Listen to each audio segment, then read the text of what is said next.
Hi guys, பாருங்க sir இப்போ இங்கே படுத்திருக்காரு. இப்போ அங்கே வந்து படுப்பான் பாருங்க. இங்கே படுத்திருக்கானா, இப்போ அங்கே வந்து படுப்பான். காரணம் என்னன்னா, நான் கிளம்புறேனா, என்ன கிளம்ப விடாமல் தடுக்கிறதுக்கு அங்கே வந்து படுப்பார். நான் கிளம்பிட்டேனாமா கைஸ். ஸோ அப்படி எந்திரிச்சு பார்க்குறான் என்ன. ஐயோ, நான் நிற்கிறேன்னு கூட இவன் பார்க்குறான், எனக்கு கிளம்ப விட மாட்டேங்கிறானே.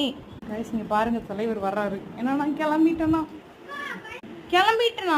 அக்கா வெளியில போக பாருங்க. முன்னாடி வந்து நிக்கிறான் என் அழகு குட்டி தங்க புள்ள. பாருங்க என் பின்னாடியே வர்றான். ஏன்னா நான் கிளம்பிட்டேன்னா அதனால பின்னாடியே வர்றாரு இவரு. யூட்டன் போட்டு போறேன் பாருங்க. இப்பயும் வருவான் இவன், பின்னாடியே வருவான் இவன். நான் வெளியில போகக்கூடாது. இங்க பாருங்க, இவனை பார்க்குறான் நான் கிளம்பிட்டேன்னு. இப்படி சுற்றி வந்து அப்படி நின்று பார்ப்பான் பாருங்க. வெயிட் பண்ணுவான் எனக்கு. நான் கிளம்ப